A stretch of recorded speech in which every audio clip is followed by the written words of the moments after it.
Olá, pessoal. Para quem é novo aqui no canal, eu sou a Mayara Rani, eu sou especialista em investimentos. Eu atuo há mais de 10 anos no mercado financeiro, fui sócia de gestora de crédito privado, de escritório de assessoria, atuei como head de fundos de investimento, de previdência privada, de fundos alternativos. E a intenção desse canal é ensinar do começo o que é o mercado financeiro, tá? Como ele funciona, estruturar toda a base, nivelando o conhecimento de todos e ir, consequentemente, aprofundando temas de investimento e de política econômica com o tempo, tá? O tema de hoje é psicologia do dinheiro e finanças comportamentais, que é, inclusive, um tema bem ignorado pela maioria dos profissionais e também dos investidores, né? Porém, gente, ao ignorar determinados fatores psicológicos, é onde nós vemos muitos erros serem cometidos, né? Ou seja, muita gente perde dinheiro por ignorar esses fatores. E hoje eu vou explicar o porquê disso e quais são os principais vieses que precisam ser avaliados e estudados antes de montar uma carteira de investimento ou de seguir alguma recomendação de algum guru da internet. Então, gente, não se enganem, tá? Porque muitas pessoas acham que basta entender fórmulas, números, gráficos, que tá tudo resolvido, né? Que você é capaz de se tornar um bom investidor. Só que não é assim que funciona. Quem quebra no meio do caminho, quem perde dinheiro, não é quem entende pouco sobre investimentos, mas quem não se conhece como investidor, né? Quem não aguenta a ansiedade, a oscilação, a frustração. Por isso que eu sempre digo, não importa se você entende o risco de um investimento, importa se você aguenta esse risco, tá? Se você consegue deitar a cabeça no travesseiro e dormir bem, sabendo que a sua carteira pode cair 10% amanhã, tá? E aí que entram os vieses comportamentais, que atrapalham todo mundo. Eu vou entrar em cada um deles aqui e no final eu vou deixar 5 perguntas para vocês responderem com calma, que eu acho que vai ajudar bastante a vocês a se entenderem melhor como investidor e, consequentemente, investir muito melhor e se dar muito bem nesse mundo de investimentos. Bom, bora lá então. Existe uma área da economia que estuda justamente esse lado irracional do investidor, né, que a gente chama de finanças comportamentais. E ao longo dos anos, os pesquisadores eles já identificaram dezenas de vieses, né, que são atalhos mentais que a gente usa sem perceber e que acabam distorcendo as nossas decisões, né? Mas para não transformar isso aqui numa aula de faculdade, eu separei 5, tá, dos principais, aqueles que realmente atrapalham mais aí a vida do investidor comum. Então vamos falar sobre eles agora. O primeiro viés que a gente vai tratar aqui é o que a gente chama de aversão à perda, tá? Então é quando o investidor ele não aceita perder de jeito nenhum. Então imagina que você comprou uma ação da Petrobras por R$30 e a empresa mudou, os fundamentos já não são mais os mesmos e com isso a ação caiu para R$25. O que você faz? Bom, a maioria das pessoas seguram essa ação, insiste em não vender, porque pensa, eu só vendo quando voltar para os R$30. É como se o preço que você pagou fosse um número mágico, né? Só que o mercado não está nem aí para o quanto você pagou, né? O que importa é daqui para frente. E daqui para frente, o fundamento dessa empresa mudou, né? Esse apego, esse medo de assumir a perda faz muita gente carregar ativos ruins por anos a fio, né? Só para não encarar a realidade. E ao fazer isso, ao fazer a escolha de não vender no prejuízo naquele momento, você acaba contratando um prejuízo maior ainda no longo prazo, certo? Então, a aversão à perda, eu já vi, gente, de monte acontecer, né? Precisa tomar bastante cuidado com ela, porque ela pode e vai destruir sua estratégia de longo prazo. O segundo é o viés da confirmação.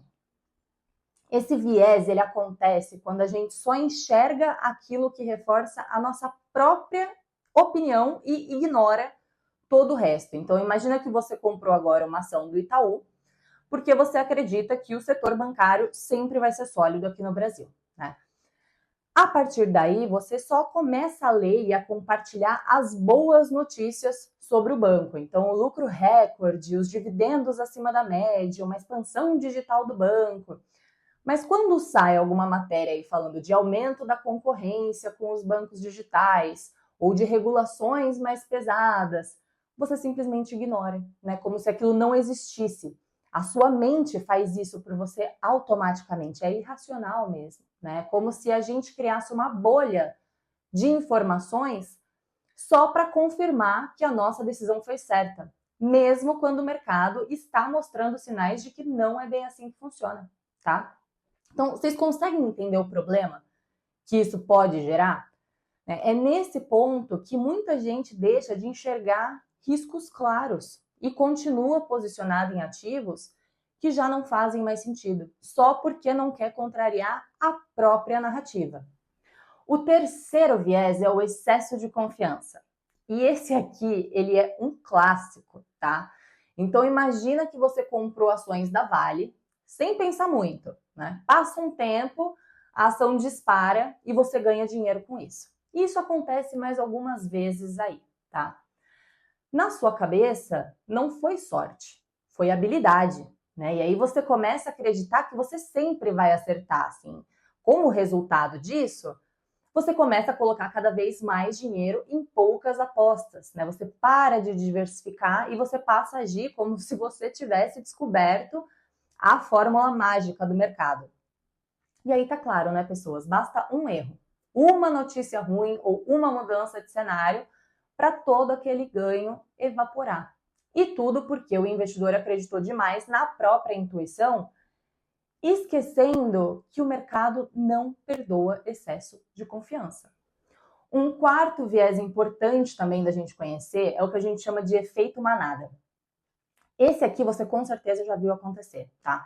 Então imagina que você abre o seu Instagram e só vê gente falando de fundo imobiliário, né? Todo mundo mostrando print, dividendo pingando na conta, vídeos dizendo que é a nova moda do investidor brasileiro. E o que acontece? Você sente que você precisa entrar também, né? Mesmo que isso não faça nenhum sentido para a sua estratégia de longo prazo, mesmo que você nem sequer entenda os riscos daquele investimento. É o medo de ficar de fora, né? De algo que parece uma grande oportunidade só porque todo mundo está comentando sobre ela. E normalmente, quem cai nesse viés entra em ativos que já tiveram grandes altas, né? Só que nada, gente, absolutamente nada, nenhum ativo sobe para sempre de forma consistente, tá? Então, quando essa onda passa, quem entrou só porque parecia imperdível, geralmente é o primeiro a se frustrar. E geralmente perdeu a maior parte da alta, mas tomou toda a queda. Então, cuidado, gente. Cuidado com dicas quentes, tá? Duvidem, questionem, pesquisem, para vocês não caírem nesse viés. E o quinto e último viés que a gente vai falar aqui é o que a gente chama de miopia-perda, tá? Na tradução ao pé da letra. Que nada mais é do que o foco exagerado no curto prazo. Então, vamos supor que o investidor ele aplica num fundo multimercado, que tem uma estratégia pensada geralmente para 5, 10 anos, mas ele não aguenta ver 3 meses de resultado negativo, né? Bate ansiedade, começa a dar palpitação, ele pede resgate, acaba saindo no pior momento.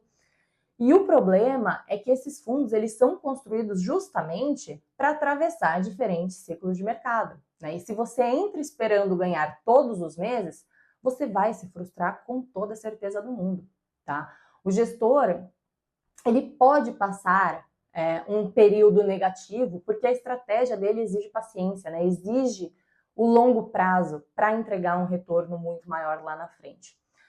Só que quem não aguenta o curto prazo acaba perdendo justamente a parte boa do longo prazo, né? E esse tipo de investimento, gente, não é para todo mundo, tá? Não adianta. Vão ter investidores que não aguentarão oscilações negativas um mês sequer na carteira. E tá tudo bem, né? Faz parte.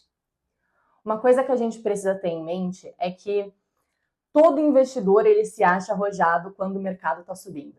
né? É fácil se declarar tolerante ao risco quando a carteira só mostra números verdinhos e os ganhos parecem garantidos, né? A volatilidade para cima, ela é maravilhosa. O problema aparece na primeira grande queda, né? É nesse momento que o discurso de eu sou agressivo, eu aguento volatilidade, ele desaparece e muita gente descobre que na prática não tem estômago para ver o patrimônio derreter. E é aí que acontecem os maiores erros, né? Você acaba vendendo na baixa, você abandona a estratégia e muitas vezes você transforma uma perda que pode ser temporária em um prejuízo definitivo. Bom, eu comentei aqui 5 vieses, mas na verdade é que existem muito mais. Tá? Hoje são mais de 50 vieses documentados pela economia comportamental e vários deles aparecem o tempo todo no mercado, tá? O viés da ancoragem, por exemplo, né, que é quando você se apega a um número arbitrário, tipo o preço que você pagou numa ação, tá? E você usa aquilo como uma referência para tudo. A gente tem o efeito de exposição, que faz o investidor vender rápido os ativos que estão dando lucro e ficar segurando aqueles que estão com prejuízo. O viés de retrospectiva, né, que é aquela sensação de, nossa, mas era óbvio que isso ia acontecer depois que o fato já aconteceu, né, que aí fica fácil falar que era óbvio. O status quo, que é o medo de mudar, mesmo quando a mudança é claramente melhor. O viés da disponibilidade, que é dar muito mais peso para as informações mais recentes ou aquelas mais fáceis de lembrar, com uma manchete chamativa, em vez de olhar para o quadro completo. E por que é tão importante tomar consciência disso tudo, gente? Porque esses erros, eles acontecem sem a gente perceber, né? Quantas vezes você já abriu o seu Instagram, o seu YouTube e viu algum influenciador financeiro dizendo que agora é a oportunidade única de investir em fundos imobiliários, ou investir em Bitcoin, ou em private equity. E não me entendam mal aqui, tá? Todos esses investimentos podem ser excelentes. Eu sou fã de todos, tá? Adoro eles. Mas depende. Depende para quem, depende do perfil, depende do tamanho da exposição, da característica de cada ativo, né? E outra, não dá para a gente generalizar uma classe inteira como se todo fundo de private equity fosse bom, ou todo fundo imobiliário fosse a melhor escolha. Não é assim que funciona, né? A questão central é, se você não se conhece como investidor, você vai cometer os mesmos erros sempre. Você vai cair nos mesmos vieses, você vai se frustrar e pior, você vai perder dinheiro desnecessariamente. Tá? Então, por isso, eu quero deixar aqui 5 perguntas que todo investidor deveria responder com calma, de forma honesta, antes de montar uma carteira. E aqui, gente, vai um ponto bem importante, tá? Eu sei que quando você abre uma conta numa corretora, numa XP, numa BTG, Hora, Maguide, enfim, você já passa por aquele questionário padrão, né, de perfil do investidor. Então, ele te dá um resultado bonitinho ali no final, se você é conservador, moderado ou arrojado.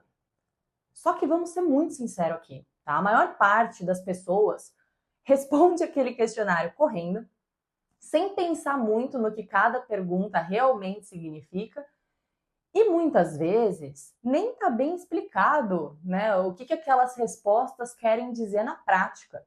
Então, eles te perguntam por quanto tempo você pretende deixar esse dinheiro investido? Aí você responde, 10 anos, 20 anos. Por quê? Né? Bonito, deixar no longo prazo. Ou porque você quer mesmo deixar por um bom tempo. Automaticamente, o sistema ele já começa a te classificar como um investidor de longo prazo. Mas será que você realmente aguenta ver a sua carteira oscilando nesse período ou deixar o seu dinheiro preso por esse tempo? Né?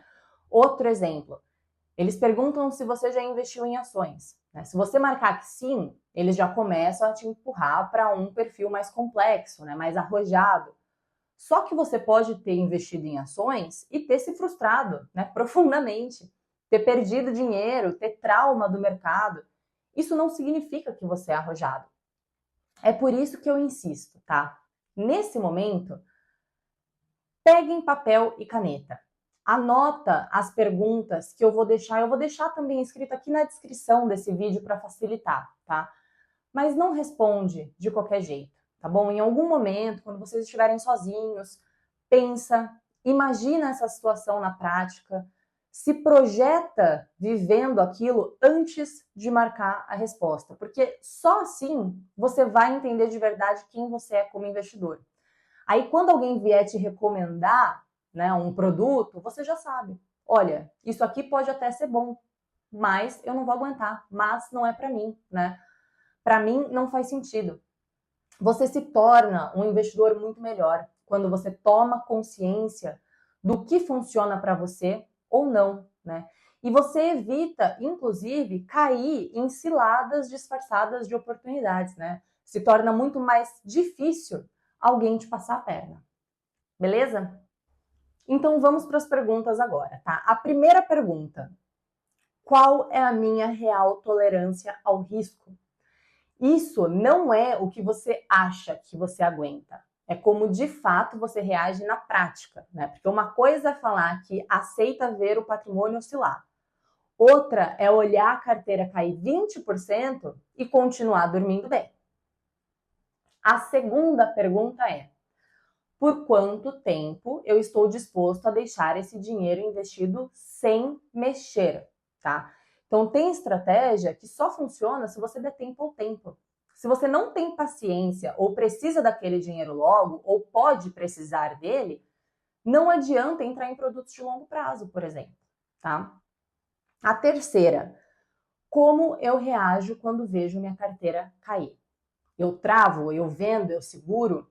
Essa resposta ela é fundamental, porque o mercado vai cair em algum momento. Isso é inevitável, não importa se é renda variável ou renda fixa, vai cair. E se você não tiver clareza sobre como lidar com isso, você vai tomar decisões ruins na hora errada. E a quarta pergunta aqui, tá? Eu estou investindo porque realmente faz sentido para mim ou porque todo mundo está falando disso? Aqui entra o efeito manada, né? Se você só coloca dinheiro em fundos imobiliários ou em Bitcoin porque é o tema quente do momento, provavelmente você vai se decepcionar quando essa moda passar. E a quinta pergunta é: eu consigo explicar claramente por que eu escolhi cada ativo da minha carteira? E se a sua resposta é: porque me falaram que é bom, já tem algo errado aí, tá? Você precisa saber qual que é o papel de cada investimento dentro da sua estratégia. E olha só, a carteira perfeita para o seu Zé pode não ser a carteira perfeita para você, tá? Cada investidor tem uma história, tem uma necessidade e uma tolerância ao risco. É por isso que não existe receita pronta. Eu odeio, não tenho paciência para quem fica, né, trazendo receita pronta de investimento. Essa ideia de que a carteira perfeita é aquela que você consegue manter precisa estar gravada na sua cabeça. Porque se você não consegue manter, não importa o quão sofisticada ela seja, ela vai desmoronar, tá bom? Nos próximos vídeos, a gente vai entrar de fato no mundo dos investimentos, finalmente, né? Mas esse ponto de partida, gente, ele era essencial. Se conhecer como investidor acaba sendo a base de tudo, tá bom? E se você gostou desse vídeo, já deixa o like, comenta aqui embaixo o que mais faz sentido para você e ativa o sininho para não perder a sequência de vídeos. Agora sim, a gente vai avançar para a prática. Te vejo na próxima. Tchau, tchau!